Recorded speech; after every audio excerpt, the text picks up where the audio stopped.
जय हिंद साथियों, आप लोगों का अपना यूट्यूब चैनल मार्जिन में आप सभी को दिल खोलकर स्वागत है। मैं आज भी बिहार बोर्ड का क्लास 10th का सामाजिक विज्ञान में इम्पोर्टेंट लघु उत्तरीय प्रश्न लेकर आया हूं, जो सीधे बिहार बोर्ड के पेपर में छपेगा। 26 में किसी न किसी पाली में दिखाई देगा। ठीक है, नया साल के अवसर पे नया प्रश्न आया है और आप सभी को नया साल मुबारक हो। जिस तरह जितना अच्छा आपका 2025 बीता, उससे कई गुना अच्छा आपका 2026 बीते। मैं आशा करता हूं कि आप सभी लोग अच्छे होंगे, आई होप होंगे। ठीक है, और अब मैं आज उस प्रश्नों का चर्चा करने वाला हूं जो सीधे बिहार बोर्ड के पेपर में आग लगाने वाला होगा, सीधे कहीं ना कहीं छपेगा। आप लोग पूरे वीडियो के अंत तक बने रहेंगे, छोड़कर वीडियो भागेंगे नहीं। इसमें 5 प्रश्न दिया गया है और पाँचों अपने आप में सिकंदर है। इसमें ज्योग्राफी का भी होगा, हिस्ट्री का भी होगा, इकोनॉमिक्स होगा और आपका पॉलिटिकल साइंस भी होगा। ठीक है, अब एग्ज़ाम काफ़ी नज़दीक आ चुका है। आपका आज देखा जाए तो 3 जनवरी है। ठीक है, हो चुका आगाज चरण युग बदलने की तैयारी, हो चुका आगाज चरण युग बदलने की तैयारी, जीत उसी की होगी जिसकी संघर्ष है जारी। ठीक है, एकदम लगे रहिए, एकदम जुनून के साथ लगे रहिए। जानेंगे पहला क्वेश्चन क्या है, समवर्ती सूची क्या है या समवर्ती सूची का क्या अभिप्राय है। बिहार बोर्ड कभी क्या करता है, कभी काल पूछता है कि समवर्ती सूची क्या है, या कभी क्वेश्चन क्या करता है कि समवर्ती सूची का क्या अभिप्राय है। तो आप प्रश्न को देखकर घबराए नहीं, बढ़िया से उसको बनाए, बढ़िया से उसका जवाब दे। जानेंगे भारत के जो संविधान है, उस संविधान में 3 सूचियां बनाई गई थी। सही तौर पे देखा जाए तो ऐसे तो 12 अनुसूचियां हैं, ये 3 सूचियां को सही तौर पे देखा जाता है, जिसमें समवर्ती सूची आता है, राज्य सूची आता है और संघ सूची आता है। भारत का संविधान जो था, इसका गठन 1946 में हुआ था। ये बनकर तैयार 26 नवंबर 1949 को हुआ था और लागू हुआ था 26 जनवरी 1950 को। ये 3 प्रश्न में स्टार लगा लेना, कहीं ना कहीं पेपर में छपेगा भैया।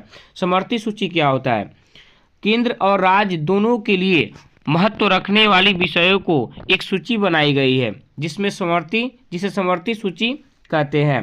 जैसे बिजली, विवाह, समाचार पत्र, शिक्षा, वन इत्यादि, ये सब समवर्ती सूची के अंतर्गत आते हैं। इसमें कुल 47 विषय है। कितने हैं? 47 विषय। अब बिहार बोर्ड यहाँ से क्वेश्चन क्या करेगा कि शिक्षा किस सूची का विषय है, तो समवर्ती सूची। देखिए आपके जो NCERT किताब है उसमें राज्य सूची में शिक्षा दी गई है, तो ये बात समझने के प्रयास करेंगे। 42वां संविधान संशोधन 1976 के मुताबिक जो आपका राज्य सूची में शिक्षा था, उसको वहां से हटाकर समवर्ती सूची में सम्मिलित कर दिया गया। यानी आप क्वेश्चन क्लियर कर लेंगे, अब शिक्षा किस सूची के अंतर्गत आता है, तो समवर्ती सूची के अंतर्गत आता है, याद रखेंगे। और जानेंगे राज्य सूची क्या होता है। राज्य सूची में केवल कानून बनाने का अधिकार राज्य सरकार को होती है, उसे राज्य सूची कहते हैं। इसमें कृषि, पुलिस, जेल, चिकित्सा, स्वास्थ्य, सिंचाई, माल गुजारी इत्यादि आते हैं किसमें, राज्य सूची में। और इसमें कुल विषयों की संख्या 66 है, याद रखेंगे।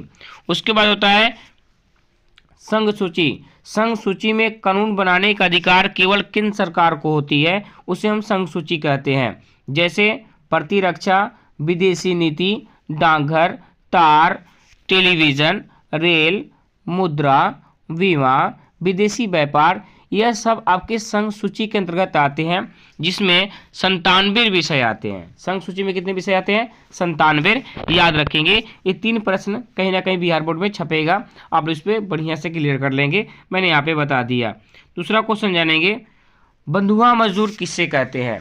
आप गिरमिटिया मजदूर के नाम सुने होंगे, जो बिहार के दक्षिणी पश्चिमी क्षेत्र से भेजा जाता था और उत्तर प्रदेश भी उसमें आता था, याद रखेंगे।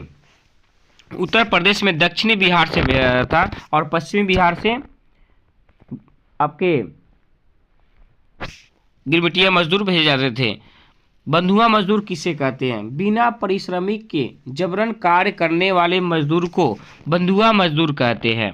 यानी बिना पैसा के कोई जबरदस्ती काम आपसे करवाता है, तो उस मजदूर को हम क्या कह सकते हैं? बंधुआ मजदूर कह सकते हैं, या गिरमिटिया मजदूर कह सकते हैं, या अनुबंधित मजदूर कह सकते हैं।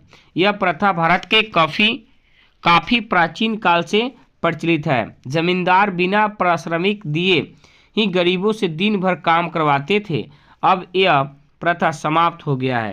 यानी पहले के समय में क्या होता था, जब अंग्रेजी शासन थी इस देश में, जमींदारी शासन थी, तो उसमें लोग आपसे ज़बरदस्ती काम करवाते थे और आपको कोई राशि मुहैया नहीं कराते थे। कोई आपके जो आपका मजदूरी होता है, 1 रुपया भी मजदूरी नहीं देते थे और मांगने जाने पर वो लोग गलत व्यवहार करते थे, जिसके कारण मजदूर वो चाहकर भी नहीं मांग पाते थे। तीसरा क्वेश्चन जानेंगे, औद्योगिकरण ने किस प्रकार उपनिवेशवाद का जन्म दिया।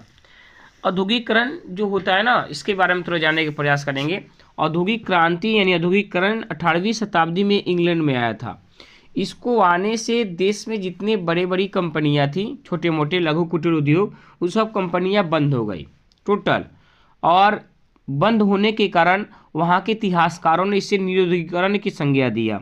याद रखेंगे, औद्योगिकरण में क्या हुआ कि औद्योगिकरण एक ऐसी प्रक्रिया थी जिसमें किसी वस्तु का निर्माण मनुष्य अपने हाथों से न करके बड़े बड़े मशीन और यंत्रों से करता था, जिसमें वस्तु का निर्माण अपार मात्रा में होती थी।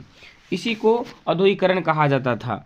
अब इन्होंने उपनिवेशवाद का जन्म कैसे दिया कि जब इसके पास कंपनी आया तो इस कंपनी को चलाने के लिए कच्चा माल चाहिए, और कच्चा माल भारत के पास था, इंग्लैंड के पास नहीं था, पुर्तगाल के पास था, इंग्लैंड के पास नहीं था। तो इंग्लैंड ने क्या किया, जितने देशों के पास कच्चा माल था उस देश को अपना उपनिवेश बना लिया, यानी गुलाम बना लिया, और गुलाम बनाकर टोटल कच्चा माल ढो लिया। जैसे देखिए ना, यहाँ पे कहेगा अपने औद्योगिकरण के परिणाम स्वरूप नए नए फैक्ट्रियां की स्थापना ने कच्चे माल की मांग बढ़ा दी, जिसके कारण कई राष्ट्रों को अपना उपनिवेश बनाया गया।